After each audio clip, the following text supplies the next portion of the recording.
Assalamualaikum warahmatullahi wabarakatuh. Bismillah, alhamdulillah.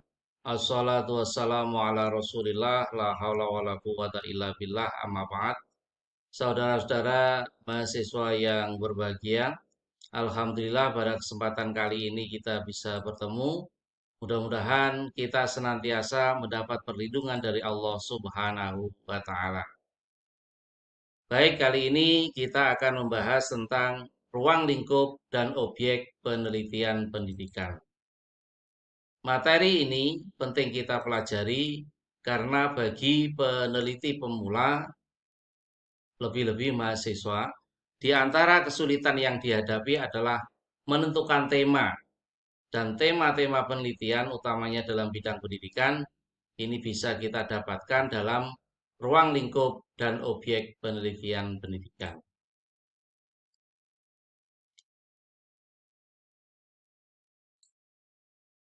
Sebagai pendahuluan, salah satu tridharma perguruan tinggi adalah penelitian. Penelitian dipandang sebagai kegiatan yang dilakukan secara sistematik untuk menguji jawaban-jawaban sementara tentang permasalahan yang diteliti melalui pengukuran yang cermat terhadap fakta-fakta secara empirik. Ruang lingkup dan objek penelitian meliputi semua bidang keilmuan, termasuk masalah pendidikan. Kajian kependidikan memiliki banyak persoalan yang belum dipecahkan. Perlu dilakukan penelitian mendalam terhadap kompleksitas dan ruang lingkup pendidikan. Kendati demikian, walaupun ruang lingkup masalah penelitian sangat kompleks dan luas, namun usaha untuk mencari jawaban dari berbagai problematika pendidikan harus tetap digalakkan, sehingga pembaharuan dan pengembangan pendidikan dapat dilaksanakan dengan tuntas.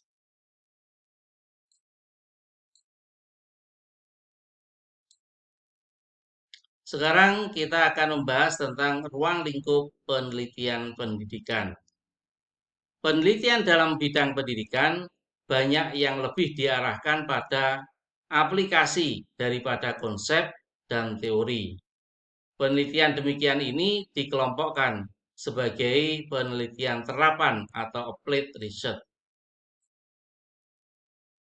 Di samping itu, penelitian dalam bidang pendidikan ini dilakukan untuk mengevaluasi pelaksanaan atau keberhasilan suatu sistem pendidikan, ketepatan penggunaan sistem pendidikan, program, model, metode, media, instrumen, dan sebagainya.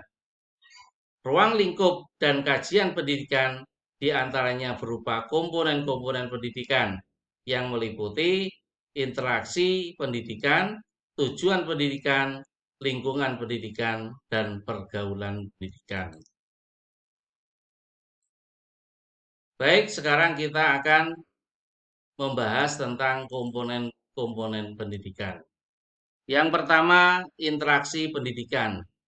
Pendidikan merupakan suatu kegiatan yang berintikan interaksi antara peserta didik dan para pendidik, serta berbagai sumber pendidikan. Interaksi antara peserta didik dengan pendidik dan sumber-sumber pendidikan tersebut dapat berlangsung dalam situasi pergaulan pendidikan, pengajaran, latihan, serta bimbingan. Kemudian yang B, tujuan pendidikan. Proses pendidikan terarah pada peningkatan penguasaan pengetahuan, kemampuan, keterampilan, pengembangan sikap dan nilai-nilai dalam rangka pembentukan dan pengembangan diri peserta didik.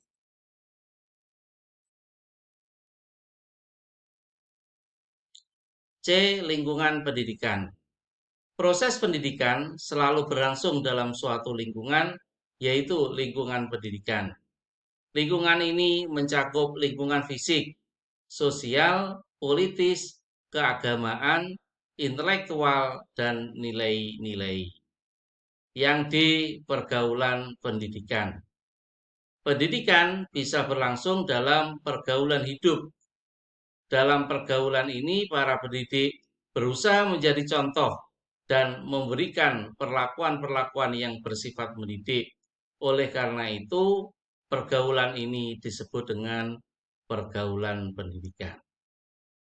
Inilah komponen-komponen pendidikan yang bisa kita jadikan sebagai salah satu sumber atau tema dalam penelitian pendidikan. Kemudian lebih lanjut, menurut Taylor, ruang lingkup penelitian pendidikan meliputi satu, mata pelajaran, yang kedua, pelajar, yang ketiga, cara mengajar, yang keempat, guru, yang kelima, sekolah sebagai lembaga sosial, yang keenam, lingkungan keluarga atau lingkungan rumah tangga, yang ketujuh, lingkungan kawan sebaya atau peer group, yang kedelapan, lingkungan masyarakat atau community. Ini adalah lingkungan pendidikan. Berikutnya, ruang lingkup penelitian pendidikan menurut Muhammad Ali. Pertama, ruang lingkup penelitian pada tingkat kebijakan pendidikan. Di antaranya perumusan kebijakan tentang pendidikan yang dilakukan oleh MPR. Kemudian kebijakan Presiden dan DPR tentang pendidikan, kebijakan Mendiknas tentang pendidikan, kebijakan Dirjen, Gubernur, Bupati, Wali Kota, Diknas tentang pendidikan, implementasi kebijakan pendidikan, output dan outcome kebijakan pendidikan. Ini adalah ruang lingkup penelitian dalam bidang kebijakan pendidikan.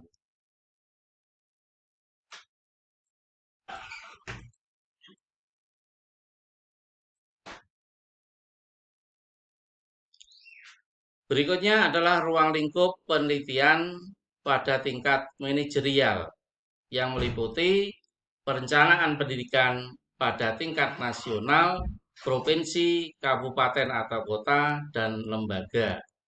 Kemudian organisasi Diknas, dinas provinsi, kabupaten, dan institusi pendidikan. Kemudian kepemimpinan pendidikan, bangunan pendidikan, sarana dan prasarana pendidikan, ekonomi pendidikan, hubungan kerjasama antar lembaga pendidikan, koordinasi pendidikan dari pusat ke daerah, SDM tenaga kependidikan, evaluasi pendidikan, kearsipan, perpustakaan, dan museum pendidikan.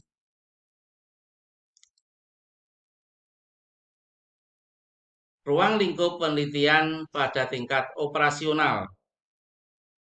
Di antaranya adalah aspirasi masyarakat dalam memilih pendidikan, pemasaran lembaga pendidikan, sistem seleksi murid baru, kurikulum, silabi, teknologi pembelajaran, media pendidikan, buku ajar, dan lain-lain.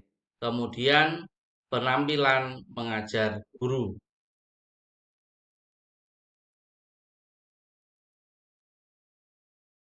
Manajemen kelas, sistem evaluasi belajar, sistem ujian akhir, kemudian kuantitas dan kualitas lulusan, unit produksi, perkembangan karier lulusan, pembiayaan pendidikan, profil pekerjaan dan tenaga kerja DUDI, DUDI itu dunia usaha dan dunia industri, kemudian kebutuhan masyarakat akan kelulusan pendidikan.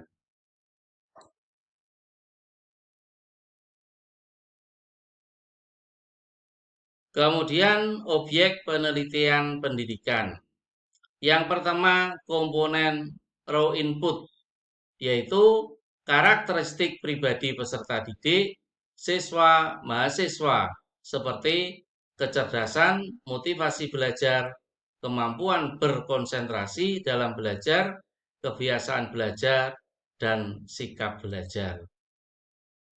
Kemudian komponen instrumental input, seperti karakteristik pribadi guru, kurikulum sumber belajar. Kemudian environmental input seperti iklim lingkungan keluarga, lingkungan sekolah, kelompok teman sebaya, kehidupan beragama, fasilitas pembelajaran, dan kondisi kehidupan sosial ekonomi politik.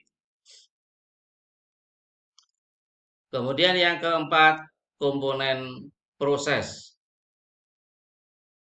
Seperti kualitas interaksi guru dengan siswa, kemudian penerapan metode-metode pembelajaran, dan pemanfaatan teknologi pendidikan dalam pembelajaran. Ini adalah objek-objek penelitian pendidikan.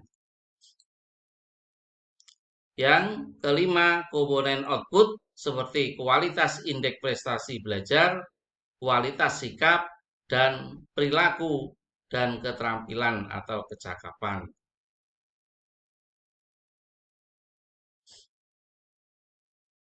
Demikian tadi pembahasan tentang ruang lingkup dan objek penelitian pendidikan. Mudah-mudahan ini bisa membantu saudara-saudara mahasiswa dalam melakukan penelitian, utamanya dalam membuat tugas akhir, yaitu menyusun skripsi.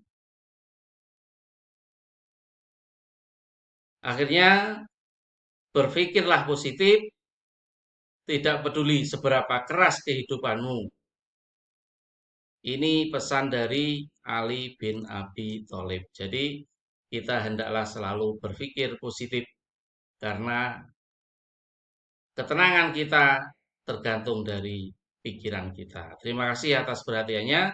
Semoga bermanfaat. Akhirul kalam, wassalamualaikum warahmatullahi wabarakatuh.